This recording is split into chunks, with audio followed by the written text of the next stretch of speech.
Bueno, bienvenidos a otro vídeo tutorial.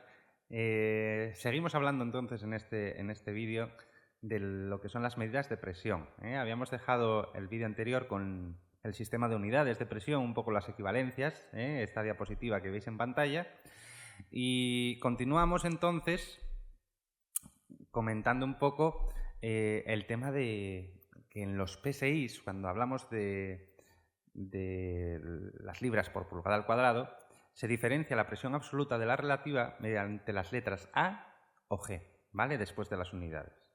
Normalmente van a ser medidas de presión relativa. No obstante, para diferenciarlas, ya veis ahí, o PSI G de gauge, de medida, presión relativa, o PSI A, presión absoluta, ¿vale? Bueno, es un detalle para que lo tengáis en cuenta. Y ya nos vamos a los tipos de medidores de presión. Fijaos, en una primera clasificación podemos tener mecánicos. Mecánicos que se van a basar siempre en un elemento elástico, ¿vale? Puede ser un fuelle, una membrana. La deformación de ese fuelle o esa membrana va a ser proporcional a la presión a la que se le somete, ¿vale?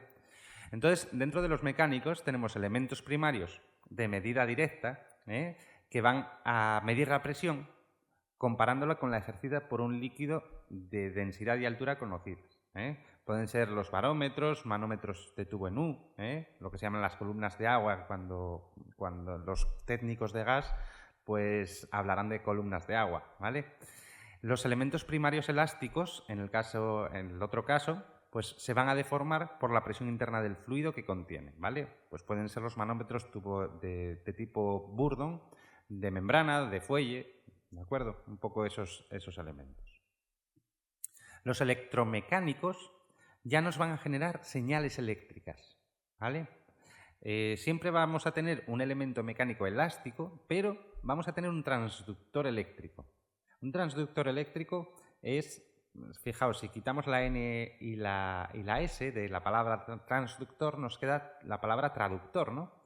Pues va a ser prácticamente eso, un traductor. Un traductor que lo que va es a convertir una señal física, una variable física, en una variable eléctrica, ¿vale? Va a generar una señal eléctrica pues proporcional. Y los tres grandes grupos se van a basar pues en los tres elementos pasivos básicos, ¿no? En la resistencia, inductancia o capacitancia. La variación de resistencia pues suele colocarse una pastillita de silicio con una difusión de boro, de tal manera que a medida que se va deformando esa pastillita de silicio difundido, va aumentando su resistencia, ¿vale? La variación de inductancia, pues cualquier inductivo. Y la variación de capacitancia, pues que son los capacitivos, pues normalmente si se trata de un transmisor de presión diferencial, por ejemplo, hay una cámara con tres placas de un condensador y la placa central hace de membrana. Está sometido a la presión diferencial, la presión por ambos lados. En función de hacia dónde deforme y cuánto deforme, pues se producirá una diferencia de capacidades entre las placas de los extremos y la central. La central se va hacia un extremo o hacia el otro y en una cuantía que va a depender de la presión diferencial a la que esté sometido. Entonces, eso luego se mete a un circuito medidor, a un puente de Wheatstone, y se puede saber la presión diferencial de una manera muy, muy fiable. Estos son los más utilizados, los capacitivos. Los transmisores, luego tenemos transmisores electrónicos de equilibrio de fuerzas o movimientos, prácticamente no se utilizan ya, eran muy mecánicos, tenían mucho mantenimiento. Resistivos, inductivos, magnéticos, capacitivos, ya veis, extensiométricos. Por ejemplo, los extensiométricos, pone ahí galgas en puente de Wheatstone, son galgas extensiométricas que se utilizan muchas veces en básculas de pesaje, por ejemplo. Piezoeléctricos, pues por ejemplo, sirven como transductores de medidas de nivel con palpador. Ahí tienen un piezoeléctrico que, dependiendo a cuánta tensión, ya no presión, pero sí tensión, estén sometidos, pues te generan una señal. En fin, tenemos de muchos tipos. Y luego elementos electrónicos para medida de vacíos, pues ya ves, se emplean para medida de alto vacío, muy sensibles, y tenemos el MacLeod, el medidor MacLeod, térmicos, son medidas indirectas, si os fijáis, termopar, piranía, bimetal, o ionización, de un filamento caliente, un cátodo frío o por radiación. Bueno, son métodos indirectos casi todos. Y por último, transmisores smart, transmisores inteligentes, que son los que ahora mismo se utilizan pues, con más difusión en toda la industria. ¿Por qué? Porque son muy fáciles de integrar en un sistema de control. ¿De acuerdo? No solo te van a medir, sino que te van a proporcionar muchísimas más posibilidades de configuración, de alarmas, de flexibilidad a la hora de medir de una manera o de otra, más facilidad a la hora de mantenerlos, calibrarlos o ajustarlos. Entonces, presentan una serie de ventajas sobre los analógicos que los hace que sean los reyes indiscutibles de las medidas de presión en la industria. Y claro, dependiendo de con qué sean compatibles, qué lenguaje utilicen para comunicarse, pues podemos tener transmisores SMART compatibles con el protocolo HART, que son las siglas de High Addressable Remote Transducer que veis ahí, Profibus, que el Profibus es el bus de campo más extendido, o Foundation Field Bus.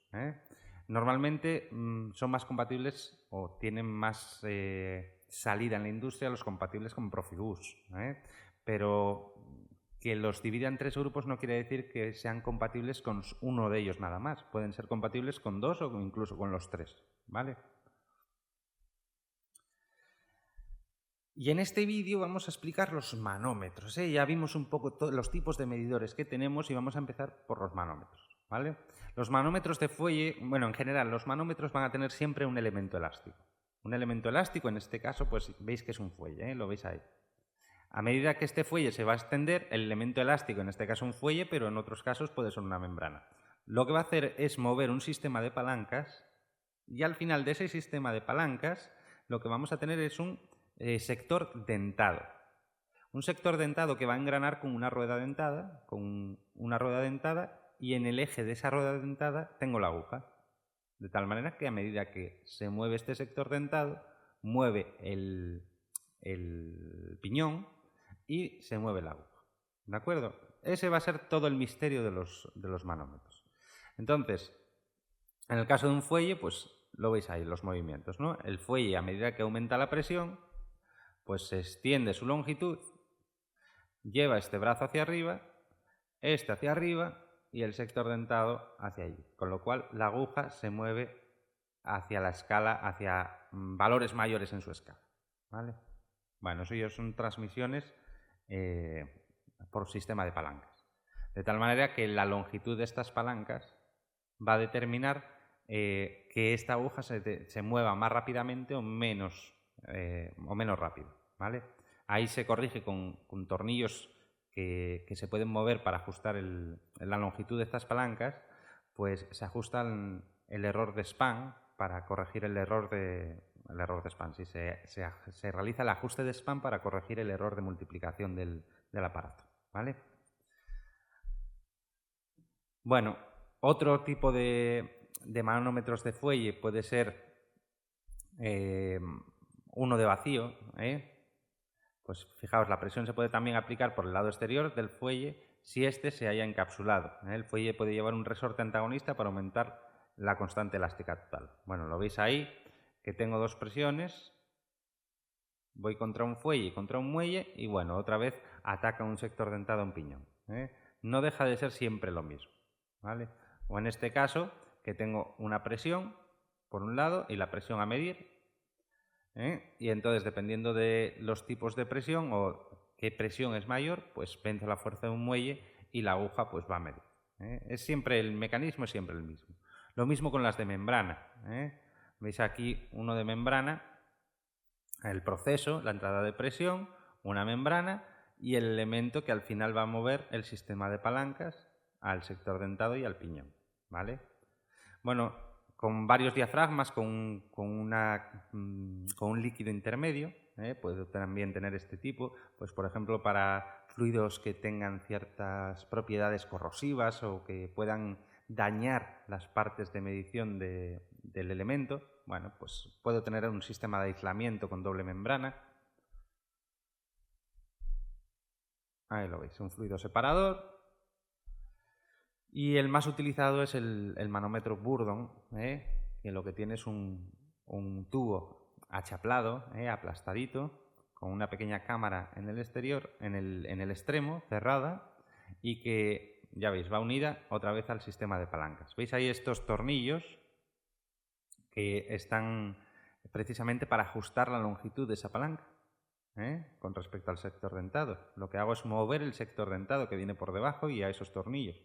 Con lo cual, aumento o disminuyo la longitud de esta palanca y aumento o disminuyo la multiplicación del aparato. ¿Vale? Bueno, y en este tornillito de aquí se ajusta la angularidad. ¿De acuerdo? Esos errores que vimos en otro vídeo anterior. Bueno, pues tiene ajuste de cero, de span y de angularidad, como os decía. ¿Vale? Y lo que comenté en el vídeo de calibración de instrumentos, pues el relleno de aceites de silicona o glicerina, pues se suelen utilizar como damping, para evitar vibraciones. ¿De acuerdo? El damping eran esas variaciones de, en este caso, presión, que se producen de manera muy rápida y que no se deben tener en cuenta a la hora de medir. Bueno, pues eso lo hacemos mediante la utilización de glicerina o aceites de silicona. Ahí tenéis un poco una animación de un manómetro Bourdon, como cuando está sometido el manómetro, el tubo, a la presión, pues sufre fuerzas antagonistas que lo hacen extenderse, como si fuera un matasuegras. ¿De acuerdo? El funcionamiento es bien sencillo. Un despiece, bueno, pues paráis el vídeo si queréis y le echáis un vistazo más en profundidad. ¿Vale? El despiece físico. Fijaos en este tamponcito de aquí arriba. Este es un manómetro que va a estar relleno de glicerina, ¿vale? Y este taponcito de arriba, en muchas ocasiones lo encontramos, o en casi todas, tal como viene de fábrica, es decir, tapado, ¿vale? Con ese piquito. Ese piquito está ahí para ser cortado. ¿Para qué? Para que entre la presión atmosférica a la cámara y pueda comparar la medida del proceso con la presión atmosférica. Está hecho para eso, no para vaciar la glicerina, que también, pero sobre todo para que pueda entrar la presión atmosférica. ¿Vale? Luego otros manómetros que aparte del sistema mecánico pues tienen un sistema de contactos. Estos se utilizan mucho, por ejemplo, en transformadores. Pues dependiendo de los tipos de contactos que tenga, pues puedo tener uno de máxima, uno de mínima, de máxima máxima, de mínima mínima, etcétera, etcétera, ¿vale? Lo único que hace es, mediante un mecanismo, activa o desactiva unos contactos eléctricos, ¿vale? Es simplemente eso.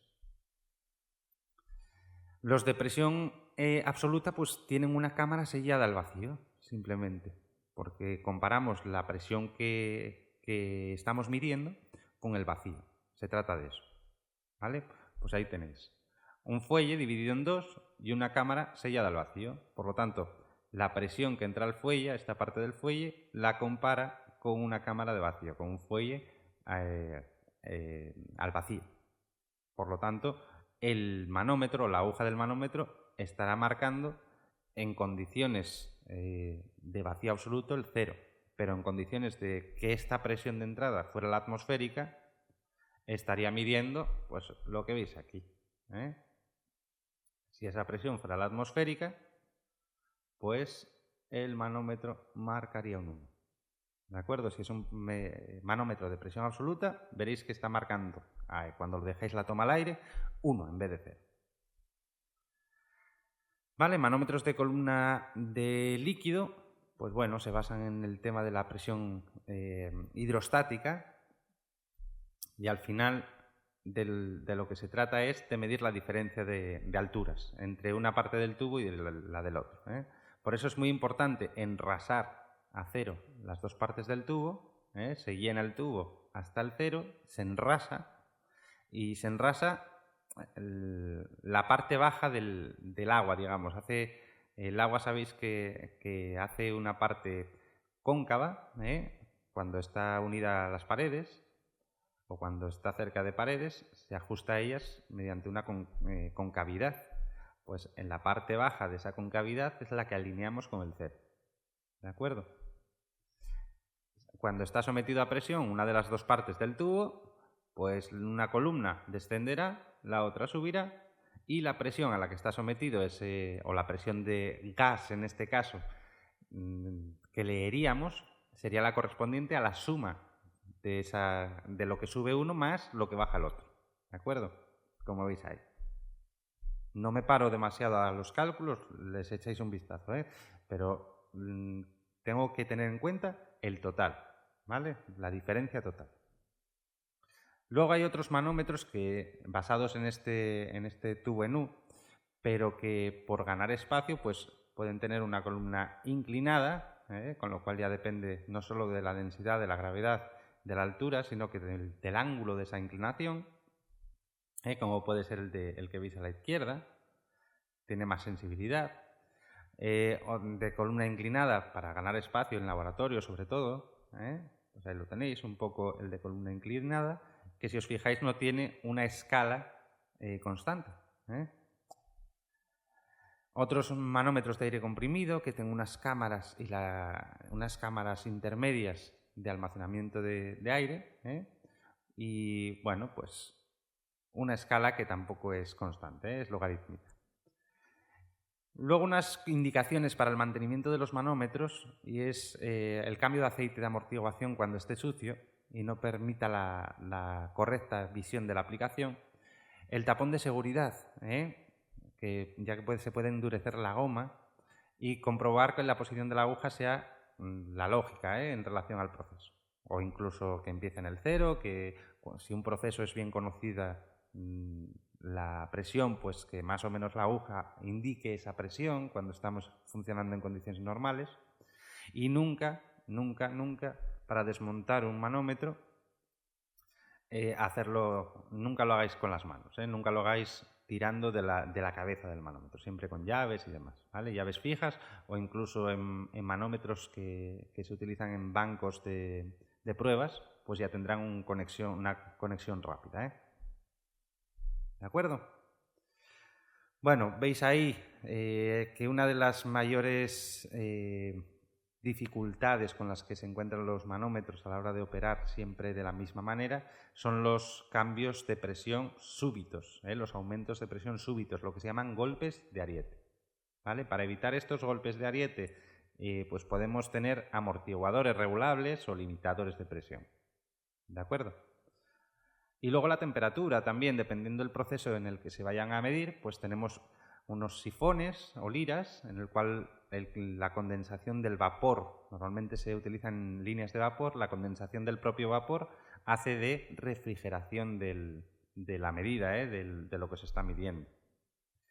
Enfriador de aletas, condensador de vapor, diafragma separador, en fin, ¿vale? Tenemos varias opciones para proteger a los manómetros. Bien, y en el siguiente vídeo, ya dejamos los manómetros en este segundo vídeo, y en el siguiente empezaremos con la detección de presión, que son esos de los presostatos, cómo funcionan, qué regulaciones tienen y el porqué de estas regulaciones, ¿vale? Venga, un saludo a todos, cualquier duda, ya sabéis, comentar y se os responderá. ¡Hasta luego!